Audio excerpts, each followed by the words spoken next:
All right, ready to dive in. Today, we're looking closely at Chapter 4 of Pasted Text. Yeah, this chapter's a wild ride. It really is. So, basically, this chapter follows a young guy who's, He's on a quest. right, he's searching for a spiritual master in the Himalayas, and It's amazing how much he packs into this journey. oh yeah, it's full of adventure, humor. It's almost unbelievable sometimes. What I found really fascinating was how much I connected with his struggles. Yeah, it's relatable. Even if, we're not all planning a pilgrimage to the Himalayas, that feeling of wanting to break free, to chase a dream. That's universal, isn't it? Yeah. And the lengths he goes to, he's desperate to get away from his brother Ananta, who's super protective. And find his guru. Exactly, and he comes up with this crazy plan with his friends, Amar and Jatinda. Like buying English clothes as disguises? Can you imagine? It's like something out of a movie. I guess they thought it would help them blend in, given the whole British rule situation in India at the time. It's funny, though, thinking about cultural influences, even in spiritual pursuits. It makes you think. It really does. And then there's this part where he gets rid of everything made of leather. For spiritual purity. Right, he even rips the cover off his Bhagavad Gita. He was serious about it. Oh, absolutely. I could just picture him on some busy street in Calcutta, just like freaking out, trying to purify everything. It shows how sincere he was. It does. It's almost like a childlike innocence in his approach. He's ready to shed anything he thinks is holding him back. Practicality be damned right. Pretty much. But then, bam, they hit a snag at the Burdwan train station. What happened? Jatinda disappears. Wait, what? Gone. Vanishes into thin air. Wow. And Amar, always the optimist, he's like, oh, this is a divine test.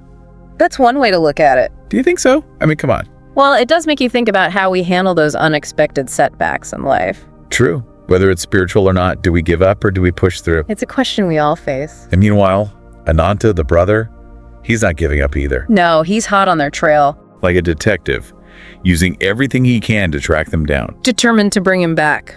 It's like a whole other story running alongside the spiritual quest. And it speaks volumes about their relationship. Oh, absolutely. The love, the commitment. It's mirrored, in a way, the author's devotion to his spiritual goals, Ananta's dedication to his brother. And then there's the part where Amar convinces this railway official that they're Anglo-Indian boys. To avoid getting caught. Right, they're Thomas and Thompson now. That's pretty clever. I know, right?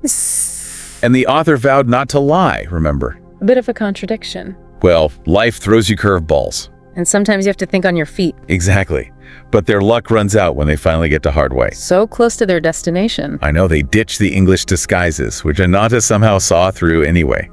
What are the chances? And as the author's boarding a train north, a policeman stops Amar. That must have been a crushing blow. Talk about a sudden halt. Right when they thought they were in the clear. It really shows you that even the best laid plans can fall apart. It's the unpredictable nature of life. And then the policeman starts telling this story, completely out of the blue. What about... A sadhu he met, who was practically decapitated by the policeman's own axe. Oh my goodness. But get this, the sadhu reattaches his own arm. You're kidding. Nope, just like that. That's unbelievable, like something out of a myth. It really makes you wonder what's possible. It's a reminder that sometimes the most extraordinary things happen when we least expect it. And it's like, okay, keep going. There's something bigger at play here. A sign from the universe. But it's such a contrast, right? Right. The policeman just stumbles upon this saint, and our author is facing obstacle after obstacle. It highlights that mystery of the spiritual path. Sometimes the harder you try, the further away you feel.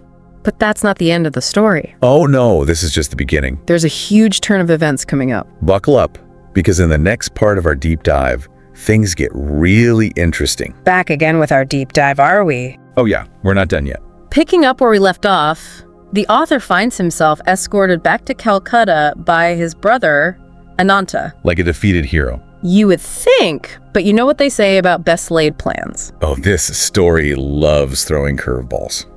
Absolutely. So Ananta, convinced that he can steer his brother away from this whole spiritual thing. Away from the Himalayas and the gurus and all that. Right. He takes him to Benares to meet with this... The scholar and his son, right? Exactly. Renowned guys, very intellectual. Like maybe some good old-fashioned logical debate will quench his thirst for the divine. It's an interesting approach, right? It is, and the author, he's not backing down. He's got scriptures, he's got conviction. And a battle of wills. It's like a spiritual tennis match. Back and forth they go, arguing about meditation, karma. And just when it seems like the author might be wavering, A sadhu enters the scene. Talk about perfect timing. Right. This sadhu, he just radiates peace, authority, and he basically confirms that the author's on the right track. Like a sign from the universe. Totally. And the best part, the scholar and his son, these intellectuals, they dismiss the sadhu as a crazy person. It's almost comical. I know, right? Talk about missing the point. It makes you think about where true wisdom really comes from, doesn't it? Appearances can be deceiving. Sometimes the most profound insights come from those who seem the most, ordinary. Unassuming. Right, those who have truly walked the path. So Ananta's plan, well, it backfires big time. Back to Calcutta they go. But the story, it just keeps twisting. What happens next? Remember the author's father? He's freaking out, doesn't want his son running off again. Understandably. So he comes up with this plan. He thinks it's brilliant. Oh. He hires a Sanskrit tutor. To keep him busy, I guess. Exactly. Swami Kabbalananda is his name. Sanskrit, spirituality, maybe it'll channel his energy into something a little more acceptable. That's the hope. But here's the twist. There's always a twist. Kabbalananda turns out to be a disciple of Lahiri Mahasaya. No way, the very master the author's been searching for. The universe works in mysterious ways, right? It really does. I mean, think about it. They try to control things, take these logical steps. And bam, fate steps in. Like there's a bigger plan unfolding. It's actually kind of reassuring, even when things seem to be going wrong. That there might be something else guiding us. A hidden hand. So the author ends up learning Sanskrit from a direct disciple of the master he's been yearning for.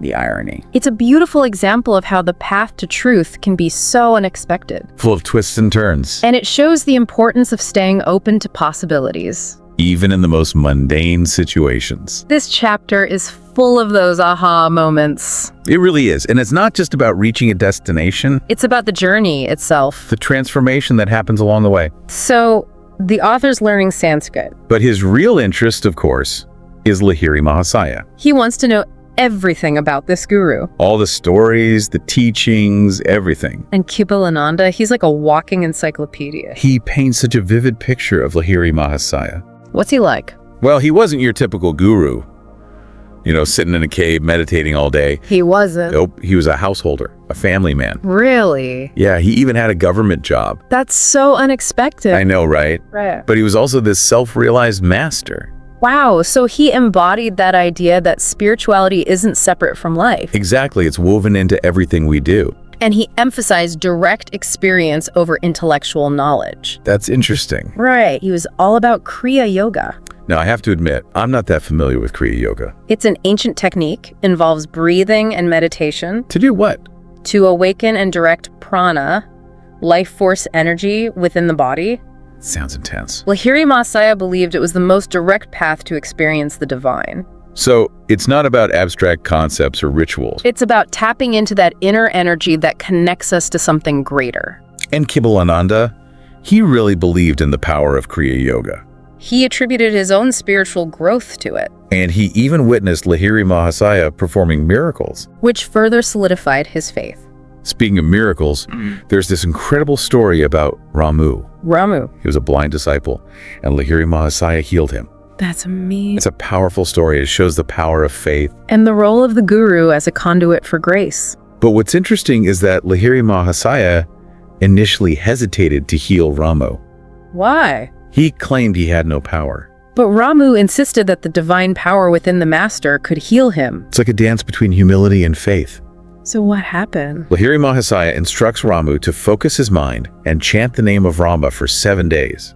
Then? Ramu regains his sight. That's incredible. It really highlights the connection between human will, divine grace. And the power of sound? But what's even more remarkable is that Lahiri Mahasaya never took credit for the miracles. He saw himself as an instrument. A channel for the divine energy. It's a reminder that true spiritual power comes from surrender. From letting go of our ego. So the author, even though his plan was a bust, he ends up right where he needs to be. Learning from a direct disciple of his dream guru. It's almost like fate intervened. Or maybe it was just the unwavering power of his own yearning. That sincere desire to connect with something deeper. It's a beautiful thing. Welcome back, everybody. It's amazing how this journey unfolds, right? Yeah, it's a reminder that life rarely goes according to plan. For sure. I mean, who would have guessed a forced trip back home would lead him to this? right into the lineage of his guru. Sometimes those setbacks, well, They're really blessings in disguise. it makes you wonder how often we miss those opportunities. Those little nudges from the universe. Absolutely, we're so focused on what we think we want. And then, bam, something unexpected happens. And it turns out to be exactly what we needed. In this case, it's Swami Kebalaనంda, A direct disciple of Lahiri Mahasaya, imagine that. sharing those firsthand experiences. Giving the author a glimpse into the life of a true master. And Lahiri Mahasaya, he was all about direct experience. Not just book knowledge. He wanted his disciples to taste the truth for themselves. To find that divine spark within. And that's where Kriya Yoga comes in. Right, this powerful technique A way to accelerate spiritual growth. with specific breathing and meditation practices, It's a key. unlocking our hidden potential. Allowing us to connect with that deeper reality. In this chapter, it's so well written. It weaves together adventure, humor, and these profound spiritual insights. It's more than just a story, isn't it? It's an invitation. To explore our own potential. And what I find really inspiring is that even when things went wrong, The author never gave up on his search. that yearning, that sincere desire, It ultimately led him to where he needed to be. it's like the saying, when the student is ready, the teacher appears. And in this case, the teacher was disguised as a Sanskrit tutor. It's those unexpected twists that make life so interesting. It makes you think there's something bigger at play, A higher intelligence guiding us. even when we don't see it. And as this chapter ends, it feels like the author's real journey is just beginning. Even though he didn't reach the Himalayan caves, He found something far more valuable. a connection to the lineage of Lahiri Mahasaya, A path that will lead him to that ultimate realization. that the kingdom of God is within. So, as we wrap up, what can we take away from all this? What can we learn from this young man's adventures? Well, first, remember that life is full of twists and turns. Those detours, those setbacks. They might lead us to exactly where we need to be. Like Robert Frost said, 2 roads diverged in a wood, and I took the one less traveled by, and that has made all the difference. And secondly, never underestimate the power of yearning. That sincere desire for something more. It can move mountains. And lastly, remember that the answers we seek are often closer than we think. Don't get so caught up searching out there. That you miss the opportunities right in front of you. Keep your heart open to those unexpected miracles, Trust that the universe is conspiring to help you. even if it doesn't look the way you expected. So that's our deep dive for today. It's been a fascinating journey. Remember, the greatest adventure is the one that unfolds within. Thank you for listening till Thanks the for end. joining us. Please subscribe, turn on the notifications, like, comment, and share with your friends. This will help more listeners to discover our channel and content.